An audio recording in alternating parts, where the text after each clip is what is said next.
Hello friends, welcome to my YouTube channel. আজি আমি discuss কৰিম দশমমান শ্ৰেণীৰ নহয় আজি আমি ক্লাস 9ৰ গণিতৰ বিষয়ে আলোচনা কৰিম সো ক্লাস 9ৰ প্ৰথম চেপ্টাৰ যেটো আছে হেটো হৈছে সংখ্যা প্ৰণালী আৰু সংখ্যা প্ৰণালীৰ বিষয়ে আজি আমি আলোচনা কৰিম সো সংখ্যা প্ৰণালী মানে কি সংখ্যাৰ ভিতৰত বিভিন্ন এই সংখ্যা প্ৰণালীৰ ভিতৰত বিভিন্ন ধৰণৰ ডেফিনেশন সংখ্যা আবদ্ধ হৈ আছে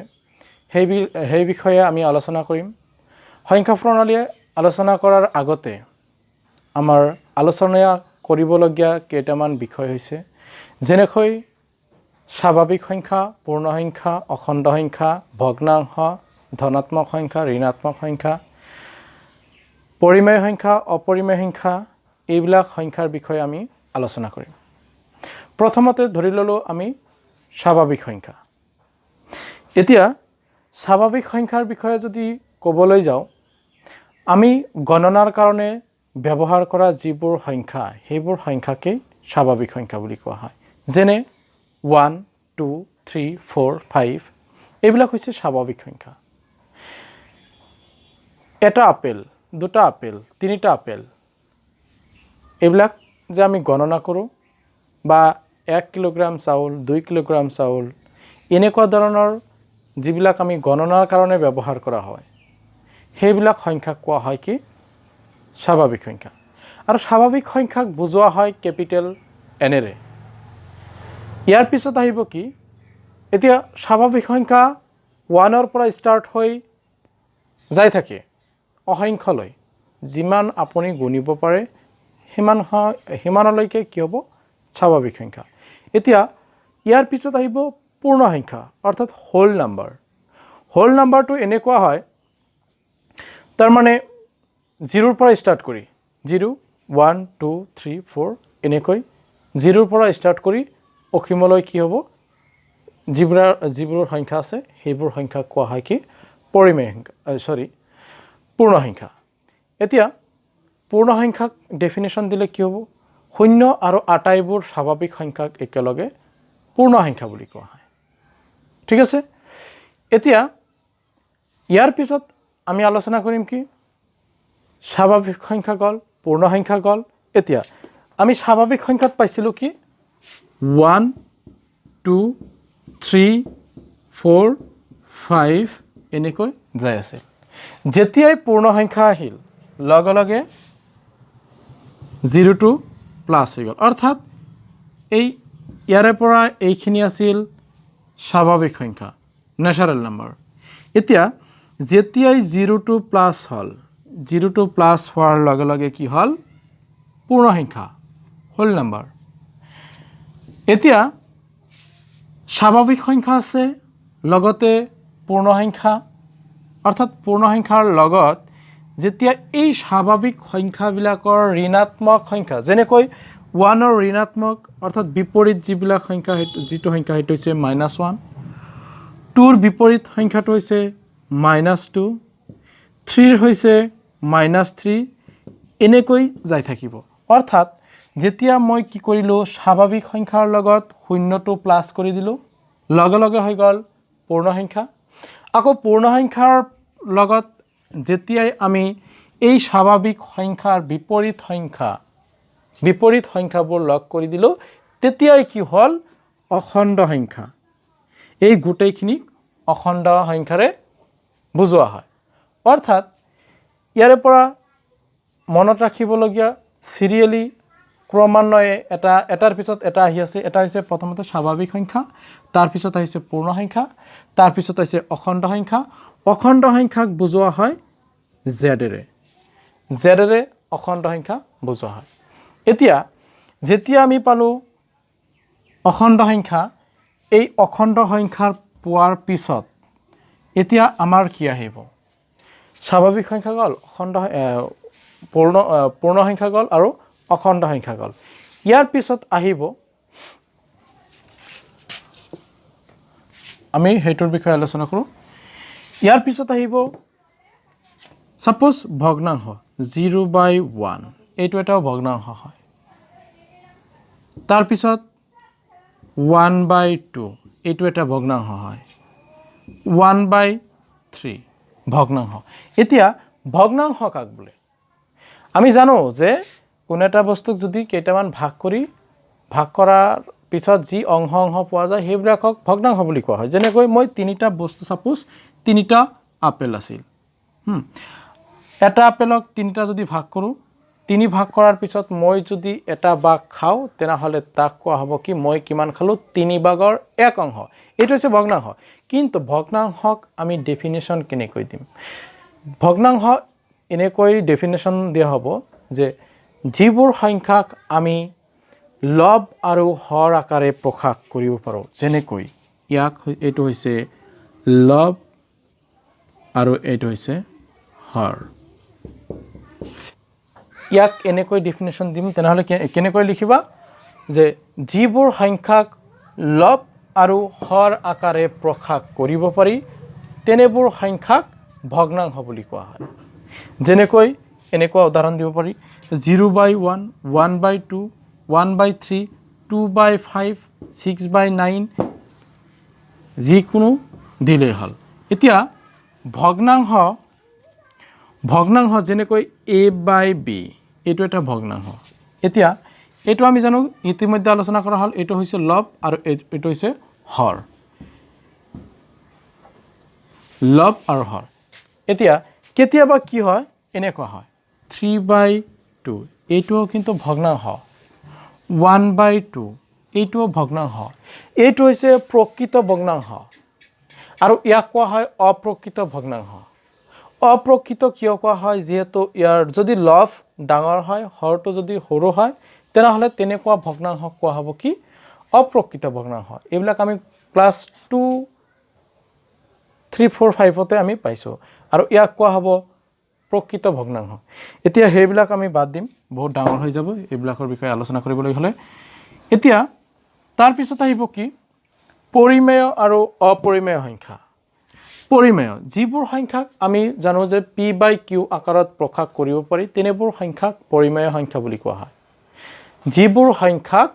p/q আকাৰত প্ৰকাশ কৰা হয় তেনেবোৰ বা প্ৰকাশ কৰিব পাৰি আৰু q does not equal to 0 q কেতিয়াও 0 হ'ব নোৱাৰে তেনেবোৰ সংখ্যাক পৰিমেয় সংখ্যা বুলি কোৱা হয় ফৰ এক্সাম্পল মই এটা এক্সাম্পল দি দিছো সাপোজ 1/2 এটো এটা পৰিমেয় সংখ্যা কাৰণ ইয়াক p/q আৰ্হিত প্ৰকাশ কৰিছো আৰু q does not equal to 0 q কিন্তু ইয়াতে 0 হোৱা নাই q ৰ ভ্যালুটো কিমান আছে q equal to 2 এতিয়া মই সাপোজ বেলেগ এটা উদাহৰণ ধৰি লৈছো সাপোজ 0/2 ইয়াতেও এইটো এটা পৰিমেয় সংখ্যা হ'ব কাৰণ 0/2 equal to কি হ'ব 0 তাৰ মানে কি 0 ৰ তলত যদি আমি 1 দিও তথাপি হয়তো 0 হ'ব ইয়াতে কোৱেশ্চনটো হল কি q কিন্তু ইয়াতে 0 হোৱা নাই ইয়াতে does not equal to 0 q equal to কিমান আছে 2 আছে ইয়াতে q equal to 2 আছে এতিয়া যেতিয়া q equal to 0 হ'ব তেনেহলে হেতু কি হ'ব সাপোজ 2/0 এতিয়া ইয়াক আমি সংখ্যাবদ্ধ কৰিব নোৱাৰো ইনফিনিটিৰে বুজোৱা হয় অৰ্থাৎ এটো পৰিমেয় সংখ্যা নহয় এটো অপৰিমেয় সংখ্যা তাৰ মানে পৰিমেয় সংখ্যাৰ বিপৰীত সংখ্যাটো হৈছে অপৰিমেয় সংখ্যা এটি অপৰিমেয় সংখ্যাৰ ডেফিনিশন আমি কেনেকৈ দিম যিবোৰ সংখ্যাক p/q আৰ্হিত প্ৰকাশ কৰিব নোৱাৰি অৰ্থাৎ q equal to 0 হ'ব q equal to যদি 0 হয় তেনেবোৰ সংখ্যা কোৱা হ'ব কি অপৰিমেয় সংখ্যা যেনেকৈ এইটো ইয়াতে কি হৈছে q equal to 0 হৈছে তেনেহলে এটো কি নহব পৰিমেয় সংখ্যা নহয় এটো কি হ'ব অপৰিমেয় সংখ্যা তো আমাৰ মনত ৰাখিবলগীয়া এটা কথা হৈছে যে যিবোৰ সংখ্যা পৰিমেয় হেবিলাকৰ হৰটো কেতিয়াও 0 হ'ব নোৱাৰে কিন্তু অপৰিমেয় সংখ্যাৰ কি হ'ব হৰটো 0 হ'ব বা p/q আৰ্হিতে হেইব্ৰক প্ৰকাশ কৰিব নোৱাৰে যেনেকৈ মই এটা উদাহৰণ দি লৈছো সাপোজ পাইটো জানন পাইটো আসলতে কি নহয় পাই পৰিমেয় নহয় ই হৈছে অপৰিমেয় আমি সাধাৰণতে বুজাও পাই কিলটো কিছুমানৰ মনত কোৱেশ্চন আহিব পাৰে পাইৰ ভ্যালুটো আমি জানো 22/7 এটো কিন্তু আসলতে শুদ্ধ মান নহয় 22/7 এটো শুদ্ধ মান নহয় এটো ধৰাহে হয় এপ্ৰক্সিমেটলি বুলি ধৰা হয় গতিকে প্ৰায় বুলি লিখা হয় গতিকে সেই কাৰণে পাইটো কিন্তু পাইৰ যেটো শুদ্ধ মান হেতু কিন্তু 22/7 নহয় পাইৰ ভ্যালুটো বেলেগ এতিয়া গতিকে এনেকুৱা আৰু বহুত উদাহৰণ আছে যেনেকৈ √2 এটো অপৰিমেয় √3 এটো অপৰিমেয় √5 √6 √7 √8 √10 √11 এতিয়া কিছুমানৰ মনত কোৱেশ্চন আহিব পাৰে যে 6 টো অপৰিমেয় সংখ্যা নহয় এটো পৰিমেয় সংখ্যা নহয় এটো কি 6 ক আমি এনেকৈ লিখিব পাৰো √2 * √3 গতিকে এটো কি হল নিশ্চয় পৰিমেয় সংখ্যা আমি ইয়াৰ পিছৰ যিবিলাক অধ্যায় হেবিলাকত পাম পৰিমেয় সংখ্যাৰ লগত যদি অপৰিমেয় সংখ্যা যোগ হয় তথাপিও হেতু অপৰিমেয় সংখ্যা হ'ব পৰিমেয়ৰ লগত যদি পূৰণ হয় অপৰিমেয় সংখ্যাৰ লগত পূৰণ হলে অপৰিমেয় সংখ্যা তথাপিও পূৰণ হৰণ যোগ বিয়োগ যিকোনো থাকিলেই হল হেতু অপৰিমেয় হৈ যাব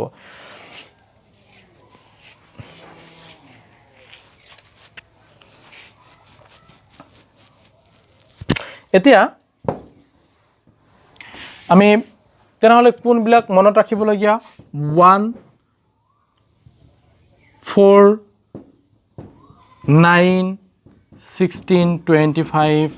36 49 64 এইবোৰ সংখ্যা কি নহয় পৰিমেয় সংখ্যা নহয় অপৰিমেয় সংখ্যা নহয় এইবিলাক সব পৰিমেয় সংখ্যা যেনেকৈ ইয়াৰ ওপৰত যদি আমি √2 দিও তথাপিও কি হ'ব এই সববিলাকে কি হ'ব এটা নিৰ্দিষ্ট মান আছে 1 ৰ ওপৰত √2 দিলে 1 এ হ'ব √4 মানে 2 √9 মানে 3 √16 মানে 4 গতিকে এইবোৰ সংখ্যা কিন্তু অকল কোনবিলাক সংখ্যাৰ ওপৰত √2 বহিলে পৰিমেয় নহয় অপৰিমেয় নহয় হেবিলাক কিছু 1 অৰ্থাৎ বৰ্গ সংখ্যা যিবিলাক আছে 1 4 9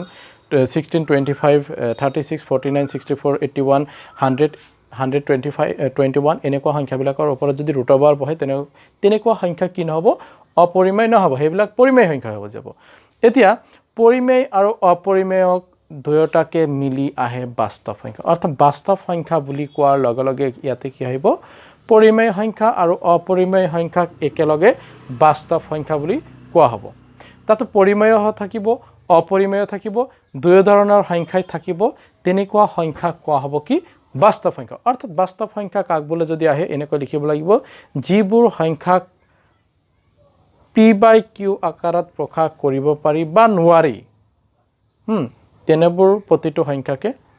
পৰিমেয় বাস্তৱ সংখ্যা বুলি কোৱা হয় বা এনেকুৱা লিখিব পাৰি যে আটাইবোৰ পৰিমেয় সংখ্যা আৰু আটাইবোৰ অপৰিমেয় সংখ্যাক একেলগে বাস্তৱ সংখ্যা বুলি কোৱা হয় এনেকৈ লিখিব পাৰি গতিকে বাস্তৱ সংখ্যাৰ চিহ্নিত কৰা হয় ৰিয়েল নাম্বাৰ অৰ্থাৎ r ৰে বুজোৱা হয় r ৰে বাস্তৱ সংখ্যা বুজোৱা হয় গতিকে চমুকৈ হলেও কিছু আলোচনা কৰাৰ চেষ্টা কৰিলো এতিয়া আমি ক্লাস 9 ৰ এক্সাৰসাইজ 1.1 আজি স্টাৰ্ট কৰিম এক্সাৰসাইজ 1.1 ত আছে শূন্যটো পৰিমেয় সংখ্যা হয়নে যদি হয় ইয়াক p/q আৰ্হিত প্ৰকাশ কৰিব পাৰিনে হয় শূন্যটো এটা পৰিমেয় সংখ্যা হ'ব ইতিমধ্যে মই উদাহৰণত দেখুৱাই দিছিলো যে শূন্য এটা পৰিমেয় সংখ্যা হ'ব কাৰণ কি শূন্যক আমি p/q আকাৰত প্ৰকাশ কৰিব পাৰি শূন্যক 0/1 লিখিব পাৰো 0/2 লিখিব পাৰো 0/3 লিখিব পাৰো 0/4 লিখিব পাৰো এই সববিলাক কিন্তু ইকুৱেল এইবিলাকৰ ভ্যালু সব কি হ'ব 0 হ'ব গতিকে 0 অৰ্থাৎ শূন্যক আমি পৰিমেয় বুলি ক'ব পাৰো ইয়াক p/q আকাৰত প্ৰকাশ কৰিব পাৰি এতিয়া question number 2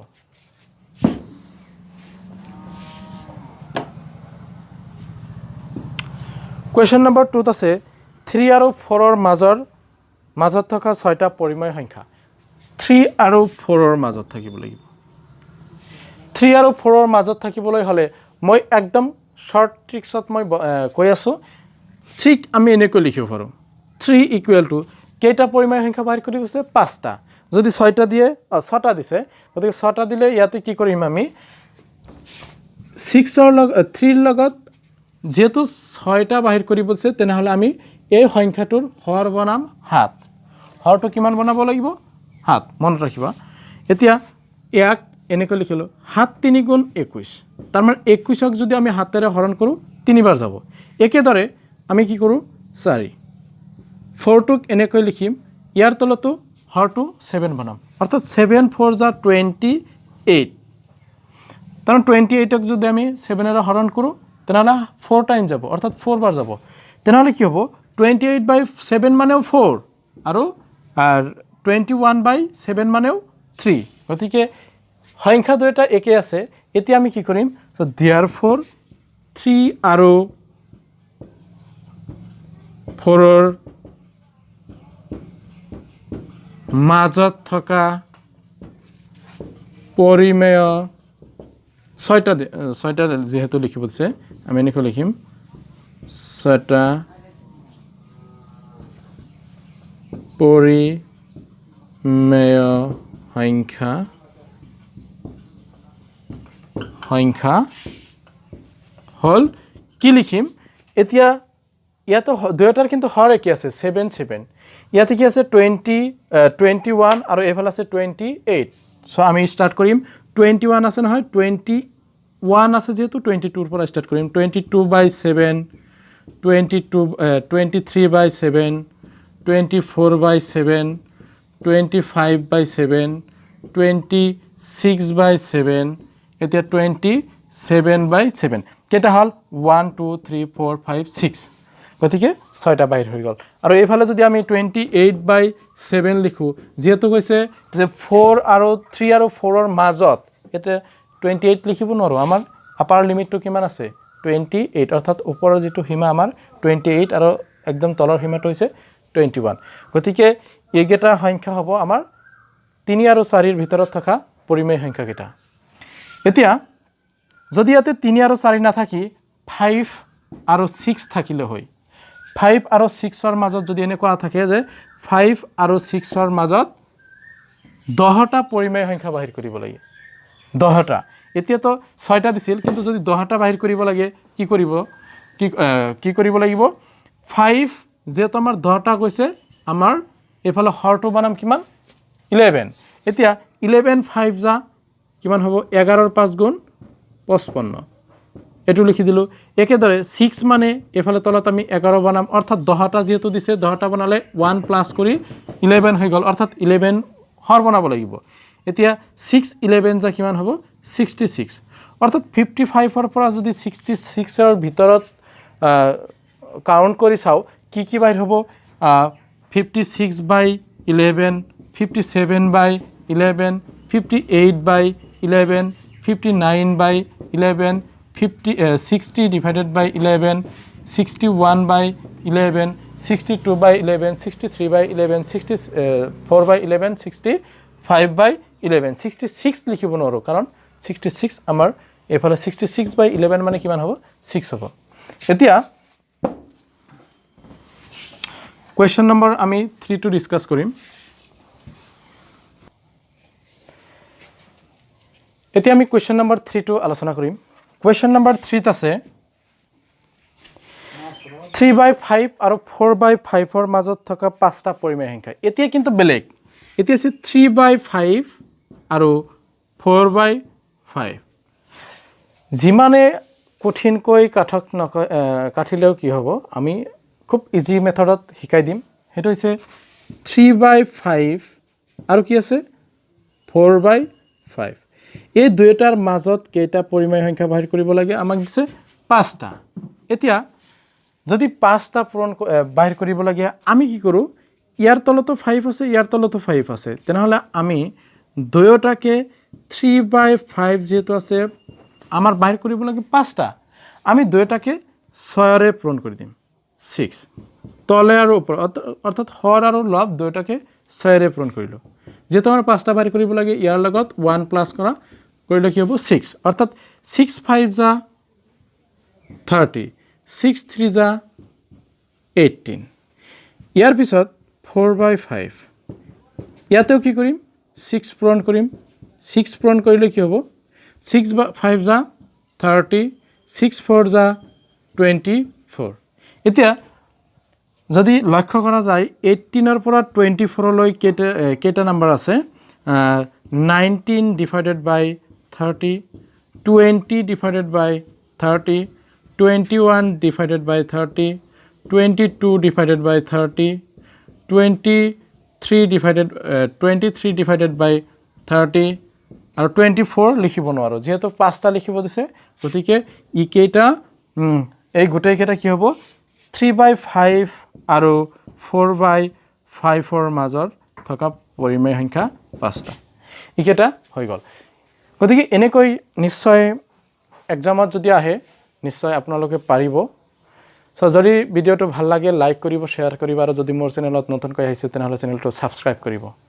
আজিৰ কাৰণে এইখিনিয়ে ধন্যবাদ